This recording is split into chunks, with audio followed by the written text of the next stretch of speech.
श्री सद्गुरु महाराज की जय। संत मत के वर्तमान आचार्य पूज्यपाद महर्षि हरिनंदन परमहंस जी महाराज की ज्ञानप्रद कहानियां। सुख दुख सदा रहने वाला नहीं है। महाराणा प्रताप अपने देश के एक बहुत प्रतापी राजा हुए। उस समय अपने देश पर मुगलों का शासन था। मुगल बादशाह अकबर भारत के प्रायः सभी राजाओं को अपनी अधीनता स्वीकार करा चुके थे। राजस्थान में महाराणा प्रताप का शासन था। पहले तो अकबर ने उन्हें भी अपनी अधीनता स्वीकार करने का प्रस्ताव रखा, पर महाराणा ने ठुकरा दी। अकबर की सेना ने उनके राज्य पर आक्रमण कर दिया।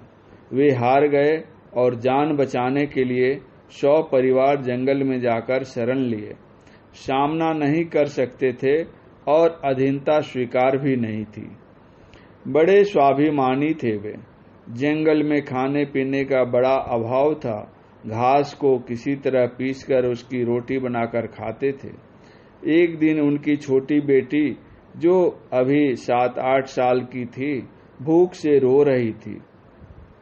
रात की बची घास की रोटी बासी रोटी थी, उसी को बच्ची को दे दिया।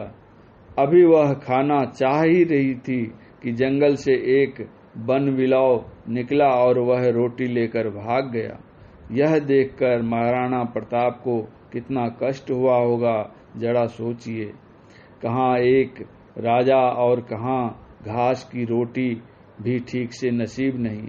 इसलिए सूरदास ने कहा है,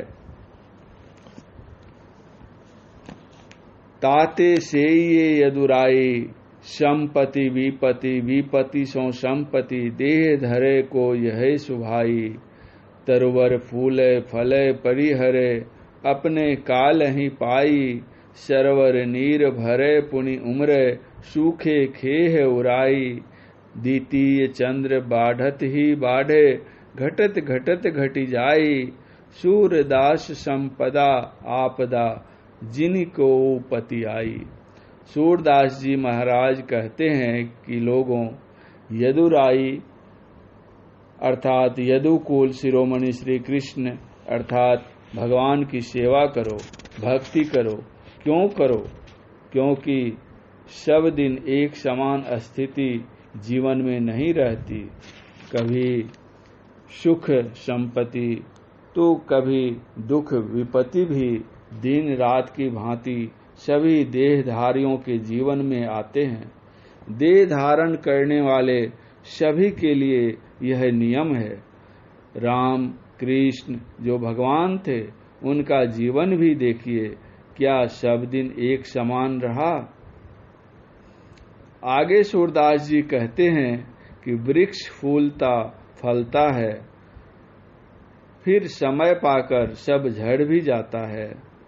बरसात में बरसाती नदियां जल से लबालब भर जाती हैं, वही ग्रीष्म में फिर सूख जाती है और धूल उड़ने लगती है। द्वितीया का चंद्रमा बढ़ते बढ़ते पूर्णिमा के दिन पूर्ण हो जाता है, फिर घटते घटते अमावस्या को समाप्त सा ही हो जाता है। इसलिए संपत्ति और विपत्ति किसी पर भरोसा मत करो कि ये सदा रहेंगे। कहने का भाव है, परिवर्तनशील संसार में कोई भी पदार्थ, धन, पद, स्त्री, पुत्र, पति सदा रहने वाले नहीं।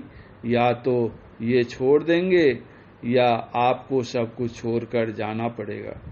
परंतु ईश्वर भक्ति एवं भक्ति का संस्कार सदा साथ रहता है और जीव को अधोगति में जाने से बचाता है। जीव को एक न एक दिन मुक्त करके ही छोड़ता है। इसलिए संत कबीर साहब ने कहा है, भक्ति बीज बिनसै नहीं, जो जुग जाय अनंत। ऊंच नीच घर जन्म ले, तऊ संत को संत। भक्ति बीज पलटे नहीं, आए परे जो चौल। कंचन जो विष्टा पड़े, घटे न ताको मोल। श्री सद्गुरु महाराज की जय।